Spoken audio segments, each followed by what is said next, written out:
Jemaat Tuhan, kita akan masuk dalam perenungan kita pada malam hari ini. Sebelum kita mendengarkan firman Tuhan, mari kita masuk di dalam doa. Mari kita tundukkan kepala kita berdoa. Kami mengucap syukur Bapa untuk penyertaan Tuhan di dalam kehidupan kami. Dan pada saat ini Bapa, kami diberikan kesempatan kembali untuk merenungkan sebagian dari firman-Mu. Biarlah Roh Kudus-Mu turun atas kami, sehingga kami dimampukan untuk memahami sebagian dari firman-Mu ini, agar dapat kami lakukan dalam kehidupan kami sehari-hari. Kami telah siap untuk mendengarnya, maka Tuhan berfirmanlah. Hanya di dalam nama anak-Mu Yesus Kristus, Sang Juru Selamat kami yang hidup, kami berdoa. Amin. Jemaat Tuhan, kita akan membaca bagian Alkitab yang terambil dari 1 Korintus pasal yang ke-14, ayat 34 sampai ayat yang ke-39. 1 Korintus 14 ayat 34 sampai ayat yang ke-39. Demikian firman Tuhan. Sama seperti dalam semua jemaat orang-orang kudus, perempuan-perempuan harus berdiam diri dalam pertemuan-pertemuan jemaat, sebab mereka tidak diperbolehkan untuk berbicara. Mereka harus menundukkan diri seperti yang dikatakan juga oleh hukum Taurat. Jika mereka ingin mengetahui sesuatu, baiklah mereka menanyakannya kepada suaminya di rumah. Sebab tidak sopan bagi perempuan untuk berbicara dalam pertemuan jemaat. Atau adakah firman Allah mulai dari kamu? Atau hanya kepada kamu sajakah firman itu telah datang? Jika seorang menganggap dirinya nabi atau orang yang mendapat karunia rohani, ia harus sadar bahwa apa yang kukatakan kepadamu adalah perintah Tuhan. Tetapi jika ia tidak mengindahkannya, janganlah kamu mengindahkan dia. Karena itu saudara-saudaraku, usahakanlah dirimu untuk memperoleh karunia untuk bernubuat, dan janganlah melarang orang yang berkata-kata dengan bahasa roh.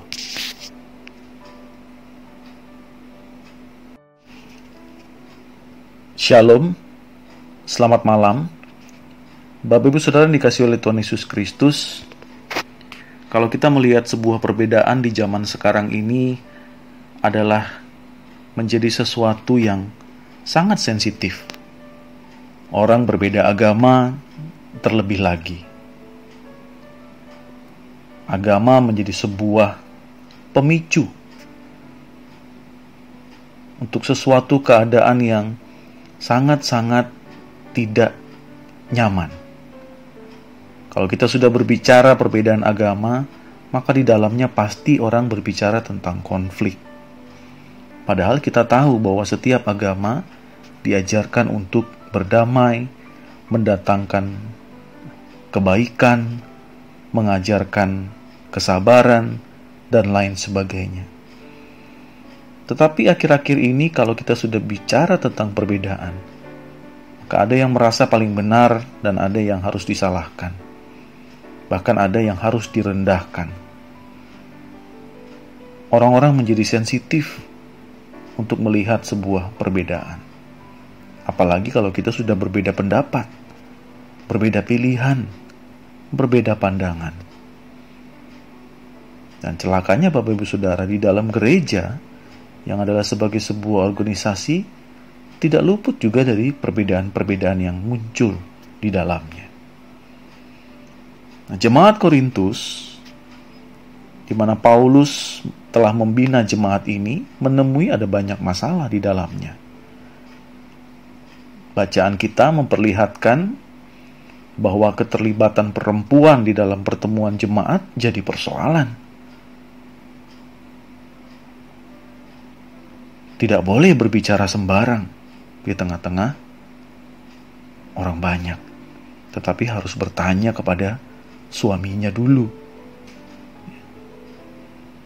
Paulus melihat bahwa ada isu-isu yang berkembang di dalam jemaat dan itu menimbulkan persoalan. Kita bisa melihat ada keterlibatan orang-orang yang mendapat karunia berbahasa roh. Paulus juga melihat bahwa dia harus mengatur bagaimana persekutuan di Korintus ini harus menjadi baik. Paulus harus mencari solusi untuk perempuan-perempuan yang dianggap tidak sopan berbicara di depan umum. Paulus cari solusi. Kalau mau berbicara, ya harus lewat suaminya. Untuk orang yang punya karunia roh, Paulus juga harus cari solusi. Dan dia mengingatkan agar menyadari apa yang menjadi perintah Tuhan bagi orang-orang tersebut. Nah, berkaitan dengan perdebatan antara karunia dan roh dan karunia bernubuat, Paulus juga cari solusi. Di awal dia lebih mengutamakan nubuat. Dan Paulus tetap meminta kepada jemaat Korintus juga berikan kesempatan bagi orang yang punya karunia yang berbeda. Paulus mau menunjukkan bahwa harus ada keadilan juga di tengah-tengah persekutuan jemaat. Tidak mudah menjadi Paulus yang berada di dalam kondisi jemaat yang betul-betul kompleks persoalan-persoalan yang ada. Nah, tapi kita mau bercermin bagaimana gereja masa kini. Apa yang kita sudah lihat di Korintus, dan kita coba refleksikan dalam gereja kita di masa sekarang. Nah, kita lihat Bapak Ibu Saudara, ada banyak orang yang senang sekali mengkritik, senang sekali menyalahkan aturan, merendahkan orang lain, menjatuhkan orang lain. Ada banyak orang-orang seperti itu, dan sering kali kita temui. Apa yang dilakukan pasti salah, apa yang dibuat pasti nggak benar. Selalu ada yang kurang, selalu ada yang salah. Nah, saat ini kita mau belajar. Kita mengevaluasi diri juga, seringkali berada di posisi yang mana. Jangan-jangan kita juga sering di posisi kita mengkritik, kita menyalahkan. Tetapi kita tidak pernah memberikan solusi atas apa yang kita kritik, atas apa yang kita salahkan.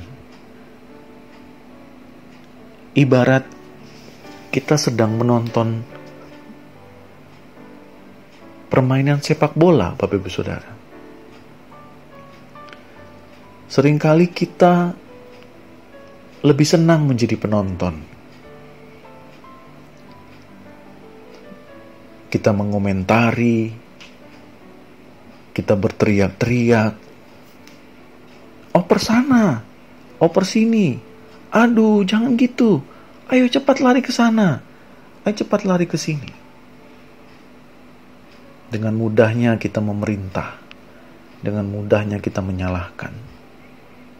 Tapi apakah kita pernah memposisikan diri kita menjadi seorang pemain sepak bola yang sudah lari ke sana kemari, yang sudah letih? Saya rasa kita jarang memposisikan di kondisi-kondisi seperti itu. Nah, kalau kita menemui ada perbedaan pandangan, ada perbedaan peran, ataupun juga beda pendapat, Paulus mau mengajarkan kepada kita tetap harus bersikap adil. Kita harus memberikan kesempatan orang lain juga boleh menyampaikan pendapat atau mungkin menunjukkan karunia yang dia miliki. Sejatinya Bapak Ibu Saudara, bagi Paulus, persekutuan ini bukan milik si A, milik si B, tetapi persekutuan ini adalah milik Allah. Dan kita semua yang ada di dalamnya adalah milik Allah. Maka persekutuan yang ada bukanlah untuk memuaskan orang-orang tertentu atau pihak-pihak tertentu, tetapi harus yang kita lakukan adalah memuliakan nama Tuhan. Kita mendatangkan kebaikan, kita menghadirkan damai sejahtera Tuhan, kita kita terus menjadi berkat bagi banyak orang. Selamat beristirahat, Bapak Ibu Saudara. Mari kita masuk di dalam doa-doa syafaat kita. Dan biarlah kiranya firman Tuhan ini semakin menguatkan kita. Tuhan Yesus memberkati. Amin. Bapak Ibu Saudara, kita akan masuk dalam doa penutup. Mari kita kembali tundukkan kepala kita berdoa. Bapa di dalam surga, kami mengucap syukur ya Bapa untuk firman Tuhan yang kami boleh dengarkan pada malam hari ini. Kami boleh belajar dari jemaat Korintus dan juga Rasul Paulus, di mana di dalam jemaat ini ada banyak sekali perbedaan. Mereka menyalahkan satu dengan yang lain. Mereka merendahkan orang-orang lain. Mereka menjadi sensitif karena pendapat yang berbeda atau pandangan yang tidak sama. Kami boleh belajar pada saat ini bahwa kami harus mengkoreksi diri. Walaupun kami seringkali mengkritik, tetapi terkadang kritikan kami tidak membangun, bahkan seringkali menghancurkan orang lain. Kami menyalahkan aturan, kami merendahkan pendapat orang lain, tetapi tidak pernah sedikit pun kami memberikan solusi, khususnya bagi pelayanan yang kami boleh lakukan bersama. Biarlah kiranya firman Tuhan pada saat ini mengingatkan kami semua, untuk kami boleh bersama-sama di dalam persekutuan ini. Kami boleh bekerja bersama-sama, mendukung satu dengan yang lain. Ada banyak kekurangan, ada banyak kelebihan. Biarlah kami diperlengkapi oleh Tuhan saja. Mengucap syukur Bapa atas penyertaan Tuhan di dalam pelayanan kami. Sebagai apapun kami di dalam pelayanan ini, kami tidak mau merendahkan satu dengan yang lain, tetapi kami mau menghargai hasil kerja orang lain. Kami mau menguatkan orang-orang yang terkadang merasa lemah, merasa tidak mampu. Terima kasih Bapa, Tuhan izinkan kami masuk di dalam pelayanan-pelayanan yang Tuhan izinkan kami lakukan dan percayakan kepada kami.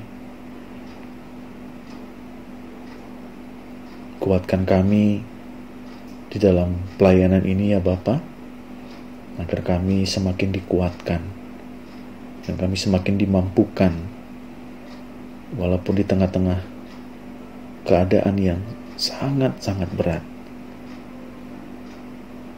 Kami masih tetap mau melayani Tuhan dengan segala keterbatasan yang kami punya pada saat ini. Tuhan mampukan kami untuk boleh melewati setiap pergumulan yang ada, khususnya di tengah-tengah keluarga kami. Ada banyak persoalan yang sedang kami hadapi. Biarlah kiranya Tuhan menguatkan kami.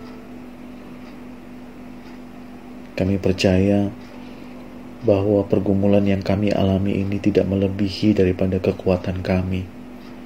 Walaupun terkadang kami merasa sudah tidak mampu lagi, tapi biarlah kami terus berharap akan Tuhan. Karena Engkaulah sumber kekuatan, dan kepadamu lah kami menyerahkan seluruh hidup kami, untuk Tuhan boleh pakai menjadi saluran berkat bagi banyak orang.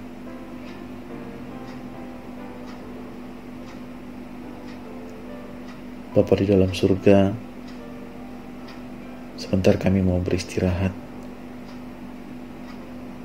Tuhan kiranya memberkati, agar istirahat kami dapat menjadi kekuatan baru untuk esok hari kami melakukan aktivitas yang baru. Inilah doa dan ungkapan syukur kami ya Bapa. Menjadi dalam anak-Mu Yesus Kristus, Sang Juru Selamat kami yang hidup, kami telah berdoa. Amin.